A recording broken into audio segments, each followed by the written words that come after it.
Back in the studio from my trip to Miami. Also, Christmas decorations are up. Get over it.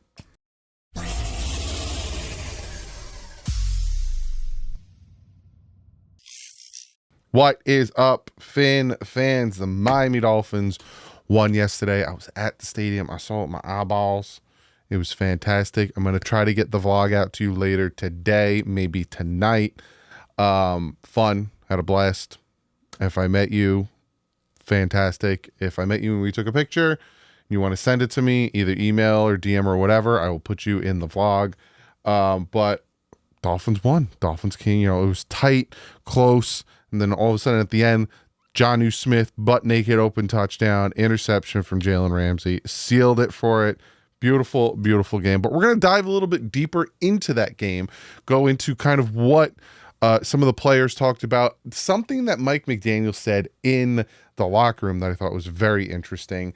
Go over some stats, and then we're going to kind of see where we're going with this. We won 2 in a row.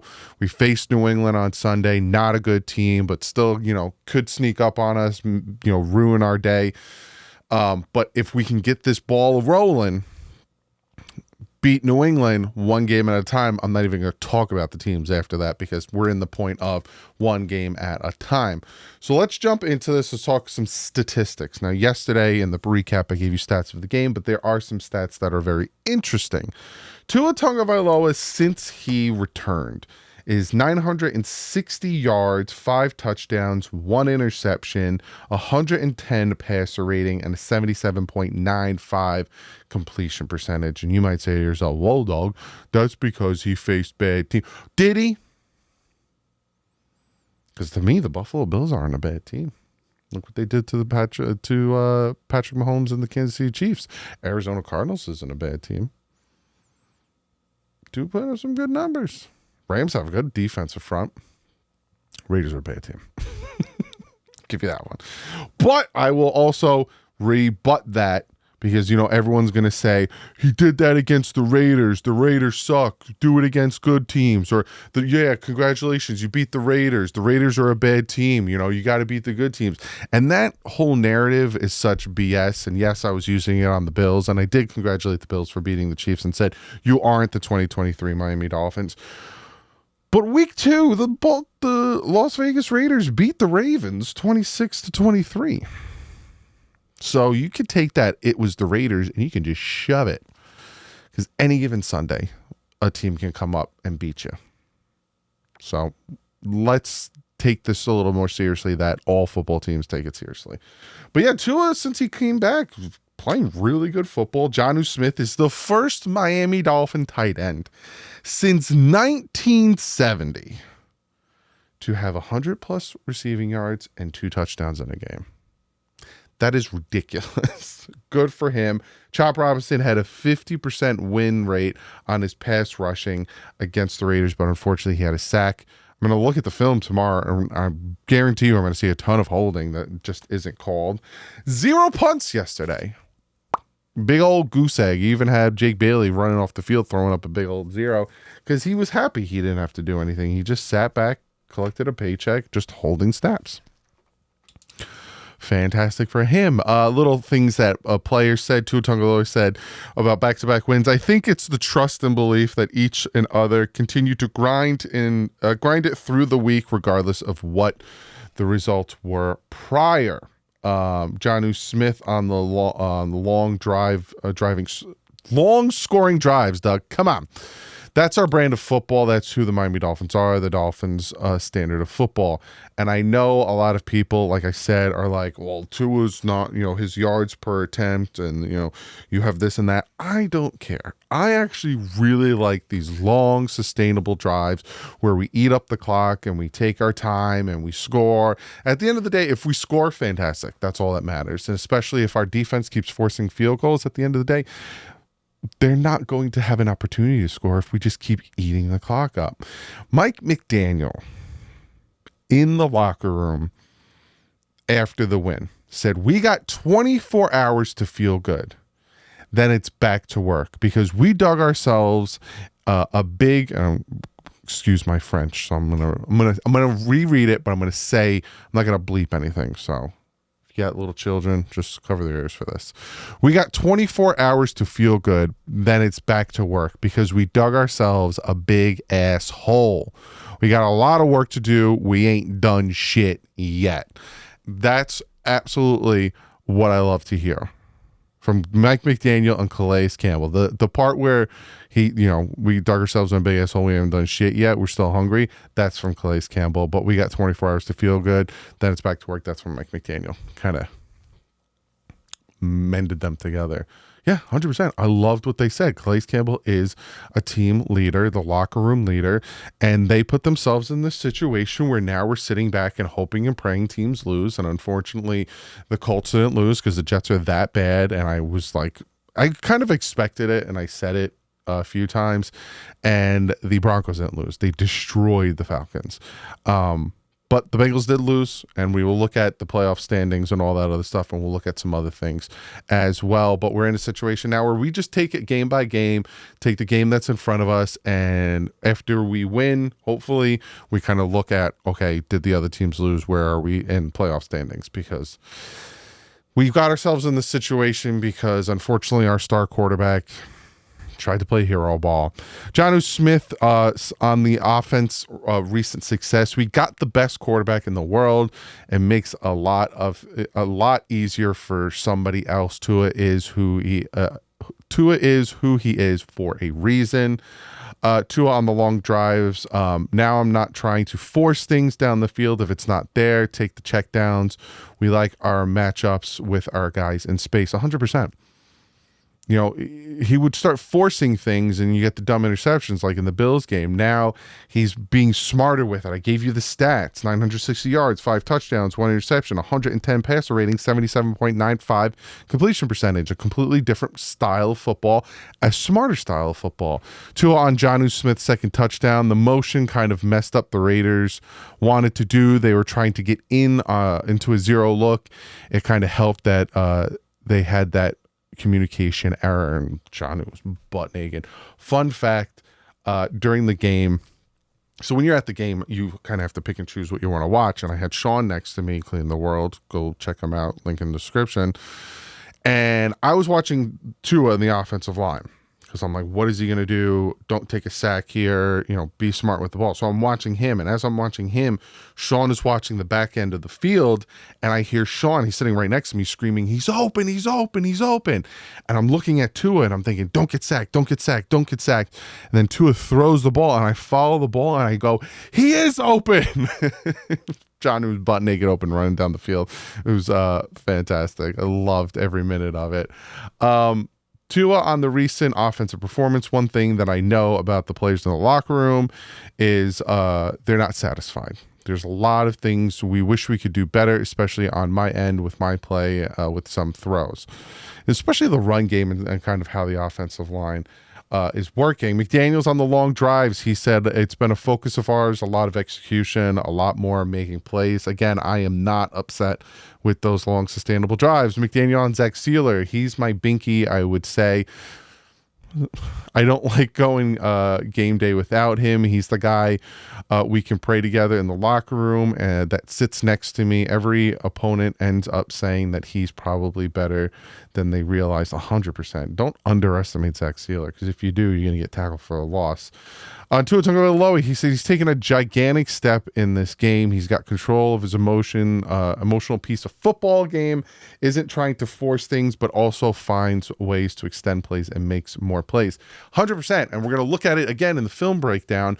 But again, Tua extending plays, and I show he extends plays, and I bring up that narrative that he doesn't do it, and then people say, well, a blind squirrel finds a nut, or a broken clock is correct twice a day, or whatever you want to say. But it's now been multiple games of him doing it. So it's getting to the point where you kind of have to sit back and say, okay, maybe he is getting better at extending the plays. But we know they won't. Jonnu Smith on the team's mindset. We know where we are. We know who we want to be, and just the energy in the locker room. Guys being selfless, relying around one another. Proud to be part of this group, he said. Calais Campbell on the chemistry with Sealy. He's a great player. The that's very cerebral. That's my guy. When I'm out there with him, I'm feeling like we can dominate anybody. The one thing I don't like about Calais Campbell snaps is that he takes special team snaps. And I noticed in this game, again, I was there. At one point, he got a little banged up. And I'm like, and then he like kind of got banged up and you saw him. He was like, oh. And then he like got ready for field goal block. And I'm like, well, dude, take him out. Why are you keeping him there? Take him out. Like, what is going on here? But yeah, so that's kind of what the players had to say, a little tidbits of information. Now we're going to kind of try to look into le future. So I'm using PFN. I kind of like this format a little bit better. And first thing I'm going to do is I'm going to simulate. And I'm going to kind of see where they have the rest of the season going now that we have week 11 in the books. Technically, you know, you got the Texans. Do you see that? You see that? You see who's number 7? I see it. Do you see it? Texans taking on the Cowboys, and it's, to me, it's a foregone conclusion that the Texans are going to beat the Cowboys. But do you see who's number 7 in their simulation? I see it. They have the Dolphins going 10-7 and making the playoffs over the Broncos, who are going to go 9-8, the Colts, who are going to go 7-10, and the Bengals, who are going to go 6-11. That would be a beautiful thing. They have the Dolphins winning the last game. They have the Dolphins beating the Browns. Okay. They have the Dolphins beating the 49ers. Interesting. Dolphins beating the Texans. I don't see that happening. Dolphins beating the Jets. I can see that happening. Did I pass it? Dolphins losing to the Packers. So they have us losing one game to get to 10-7. That's kind of what needs to happen. I'm going to reset this. Kind of what needs to happen. We're in a situation where we can really only lose one game. So right now, when you look at the standings, the Miami Dolphins are sitting here at the 9 spot. We were at the 10 spot, but the Cincinnati Bengals lost, so they go down 1. Colts won, so they still stick there. We have the Chargers, who are now ahead of the Baltimore Ravens. Interesting. I don't see a way that the Dolphins are going to catch up with these guys. Unless there's a gigantic collapse with these two and the Dolphins all of a sudden get off on a tear and beat the teams like the Packers, the Texans, the 49ers, then there's a possibility that the Dolphins can boop and get maybe to the 6 or the 5 seed, but it's one game at a time. Like I said, one game at a time. But right now we went up to the 9 spot. If you look at the draft order, we are now at the 13. We were at the 10 spot. We went down to the 13 with the win. So let's kind of look ahead to next week. Like I said, I expect the Texans to beat the Dallas Cowboys. Now, next week, I'm going to do this real quick. Obviously. Like a lot of these are just pretty obvious. Obviously. This one's not as obvious, but I think it goes there, obviously. And then this is big because these teams are literally... So if they win, it's going to flip them. See? And if they win, it kind of hurts them. They go to 8-3. But I think that the Ravens win this one. So I'm surprised, that Steelers game is really good. Then it comes to the Dolphins. Take care of business. Beat a team that's inferior to you. You're at home.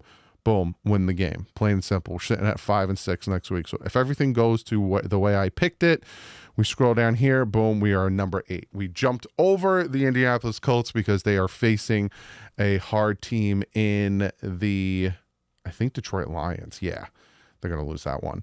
And boom, we're sitting in the 8th seed, and we are 2 games out of this position. So we are, again, going to the rest of the schedule and hoping and praying that they are going to lose games. And as you see here, they're facing the Falcons, and we saw what the Broncos did to the Falcons. Doesn't look good. The Broncos are facing the Browns. They could sneak up on them, but probably not. Week 14, we have the Chargers taking on the Chiefs. That could help us. That will be a win. So all of a sudden, we are 1 game out. Again, we have to continue to win, though, is the big thing. The Broncos are on a bye. Week 15, the Chargers taking on Tampa Bay. That can be a sneaky game for them. Broncos are taking on the Colts. They'll win that one. Chargers, and Broncos. Then they face each other. When we get to this bridge, we will talk about who we want to win. Week 17, they're playing New England. They'll win that one. They're facing Cincy. That could be a sneaky game depending on how Cincy's going, because Cincy kind of took the Chargers to the last minute. This will be interesting. If they clinch their spot, they might rest their starters, so that could hurt the Dolphins. And then again, they're facing them here. So the Dolphins just have to keep winning. Plain and simple, just keep winning. Take it one game at a time. But like I showed you, we win on Sunday against the Patriots. We're taking it one game at a time. We win on Sunday against the Patriots, and if the Colts lose to the Detroit Lions like I fully expect them to, we go to the 8th seed. And then I think our draft order, we dropped to 14, to the 14th pick. We just switched with the Colts. So again, take care of business, beat a team that you're better at. Colts should lose. And then if we get a shocker where all of a sudden the Falcons want to play good football and beat the Chargers, the Chargers are facing the Ravens. If all of a sudden the Ravens want to play good football and beat the Broncos, then all of a sudden that would help us tremendously as well, because then we're one game out of that one spot. So a lot could happen, but again, I'll say it one more time, one game at a time. Let's just focus on the Patriots and let's beat the Patriots. But other than that, comment below. Let me know what you guys think. How are you feeling on this Victory Monday after beating the Raiders the way we did? I will see you guys tomorrow with the film breakdown. Hopefully you guys check it out. We did win, so maybe it might feel better watching it. The vlog will be out tonight. I'll try my best to edit it and get it out for you guys tonight. But other than that, like usual, stay classy. Offense up.